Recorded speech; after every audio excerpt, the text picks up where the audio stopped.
Assalamualaikum warahmatullahi wabarakatuh. Perkenalkan, nama saya Winarta Nulisyana Dewi dari kelas 2A dengan NIM 2110333, program studi Ilmu Komunikasi, Fakultas Ilmu Sosial dan Ilmu Politik. Izinkan saya menjabarkan pro kontak saya mengenai ganja medis yang saat ini sedang populer diberitakan di berita-berita. Sejak akhir Juni lalu, isu legalisasi ganja untuk keperluan medis mengemuka.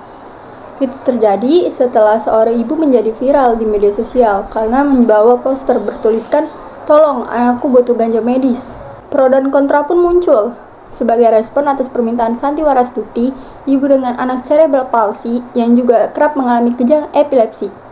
Ibu asal Sleman, Yogyakarta itu sudah sejak 2020 menyuarakan kebutuhan anaknya akan terapi minyak biji ganja alias cannabidiol oil. Santi terinspirasi dari ibu lain yang anaknya mengalami kemajuan setelah menjalani terapi dengan minyak biji ganja. Anak ibu tersebut diterapi di Australia.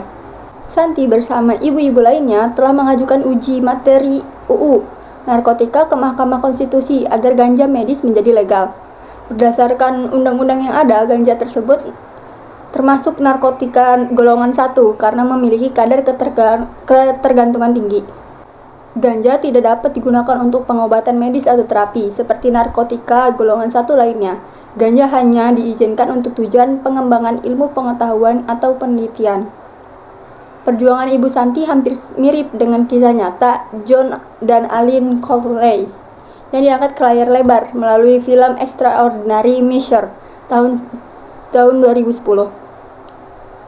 2 dari 3 anak Corley mengidap Pompe disease, penyakit kelainan genetik nan langka yang biasanya menewaskan anak-anak sebelum mereka sempat berulang tahun ke-10. Perjuangan keluarga Corley mengusahakan penemuan enzim untuk mengobati Pompe disease awalnya dibukukan oleh jurnalis peraih Pulitzer, Geta Anand, dengan judul The Cure: How a Father Raised 100 Million and Bucked the Medical Establishment in a Quest to Save His Children. Jalan John tak mulus untuk membuat penyakit kelemahan otot anaknya ada obatnya. Sejatinya, kondisi anak ibu Santi berbeda dengan putra-putri Corley. Penyakit Pompe tadinya belum ada obatnya, sementara cerebral palsy memang tidak dapat dipulihkan 100%, tetapi ada terapi multidisiplin yang bisa membantu meningkatkan kualitas hidup penyandangnya. Kejang epilepsi pun sudah cukup banyak alternatif obatnya. Persoalan mencari obat anti kejang yang tepat untuk setiap anak memang tidak mudah, apalagi ketika tubuh anak tidak merespon pengobatan dengan baik atau mengembangkan alergi obat. Itu pentingnya konsultasi dengan dokter yang mumpuni. Perlu kerjasama yang kompak antara dokter anak dengan orang tua agar anak mendapatkan pengobatan terbaik dari alternatif yang ada. Menurut saya, dokter yang pintar pun tidak cukup untuk mengatasi penyakit ini.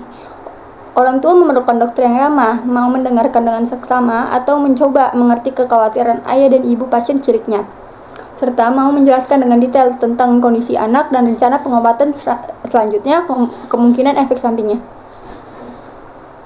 Mempermudah akses anak berkebutuhan khusus terhadap pengobatan dan terapi juga tidak kalah esensial. Akan tetapi, sangat memberatkan jika itu tidak ditanggung oleh BPJS.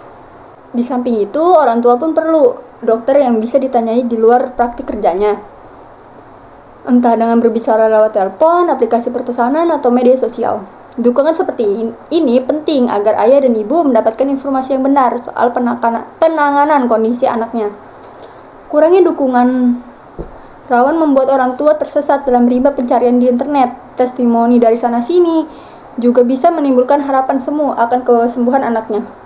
Di sisi lain, merawat anak berkebutuhan khusus juga kerap terasa seperti menaiki roller coaster. Hati orang tua mana yang tak jatuh ketika melihat anaknya mengalami kemunduran setelah mengalami terapi demi terapi serta beragam pengobatan. Bisa jadi, bukan ganja medis yang diperlukan, melainkan perhatian ekstra serta empati dari dokter yang merawat dan kelompok pendukung atau support system untuk mencarikan solusi sekaligus menguatkan orang tua. Dokter juga perlu menjelaskan alasan ganja medis bukan jawabannya. Seperti yang disampaikan oleh ahli neurologi, anak Dr. Setya Handri Astuti, tidak ada bukti ilmiah yang mengkonfirmasi bahwa ganja bisa mengurangi kekakuan otot serta mengatasi masalah tidur pada anak yang dengan gangguan cerebral palsy. Penggunaan ganja untuk epilepsi pun masih terbatas, yakni hanya pasien dengan kondisi berat yang bisa menggunakannya. Itu pun dibayangi oleh potensi efek samping gangguan pencernaan hingga kemungkinan adiksi. Apalagi belum ada studi yang meninjau efek samping jangka panjang penggunaan ganja medis. Nah, diskusi ini mendapatkan tanggapan dari banyak pihak, terutama di bidang kesehatan. Ada yang menyebut manfaat ganja medis memang nyata, tapi ada juga yang menyebut pemerintah tidak boleh gegabah dan perlu melakukan lebih banyak riset. Nah, saya sendiri sudah merangkum beberapa pemberitaan terkait pro kontra penggunaan ganja medis. Yang pertama, produk ganja medis sudah resmi digunakan sebagai obat di Amerika Serikat. Nah, ganja medis telah menjadi legal di sejumlah negara di dunia, termasuk Amerika Serikat. Salah satu obat dengan kandungan ekstra ganja yang tersedia misalnya Epidiolex. Guru Besar Fakultas Farmasi Universitas Gadjah Mada, Profesor Julius Ikawati, mengatakan obat tersebut lazim digunakan di Amerika Serikat dan negara-negara Eropa lainnya sebagai terapi tambahan untuk mengatasi kejang akibat penyakit epilepsi Lennox-Gastaut syndrome. Dan yang kedua, ada ahli farmasi UGM minta tanaman ganja jangan dikeluarkan dari narkotika golongan 1. Nah, ahli farmasi meminta tanaman ganja di Indonesia perlu tetap berada pada golongan 1 narkotika walaupun nantinya telah dilegalkan dalam penggunaan sebagai obat medis. Apa alasannya? Karena Guru Besar Fakultas Farmasi Universitas Gadjah Mada, Profesor Julius Ikawati, menjelaskan bahwa meski ganja medis bermanfaat, akan ada risiko lain yang juga perlu diperhatikan. Yang ketiga, yaitu perbedaan antara ganja medis dan tanaman ganja. Gagasan legalisasi ganja medis menjadi perbincangan sejak adanya seorang ibu yang memohon agar ganja medis dilegalkan untuk pengobatan anaknya. Namun ternyata ganja medis dengan tanaman ganja dianggap sama oleh banyak orang. Masyarakat pun masih bingung akan hal tersebut. Nah, ini penjelasannya. Ketua Umum Pengurus Besar Ikatan Dokter Indonesia atau disebut PBID, Dr. Adib Kumaydi, SPOT, mengatakan bahwa ganja medis merupakan senyawa yang berada dari tanaman ganja. Hal ini menunjukkan bahwa tanaman ganja tidak dapat langsung digunakan sebagai pengobatan. Keempat, ada tanggapan Ketua ID Adib Kumaydi soal ganja medis. Tanggapan beliau adalah legalitas ganja medis tengah dibahas oleh masyarakat, pakar kesehatan termasuk Ikatan Dokter Indonesia alias ID hingga pembuatan kebijakan di Indonesia.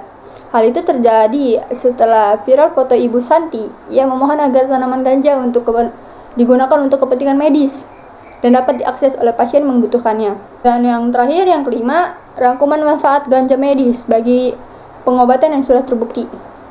Viralnya aksi Santi Warastuti yang membawa poster bertuliskan "Tolong anakku butuh ganja medis" DCFD memicu perbincangan mengenai legalitas ganja medis. Aksi yang dilakukan Santi tersebut akhirnya membuat Lembaga Bantuan Hukum atau LBH masyarakat turun tangan untuk mengajukan uji materi agar ganja medis bisa digunakan dalam kesehatan sekaligus pengembangan ilmu pengetahuan.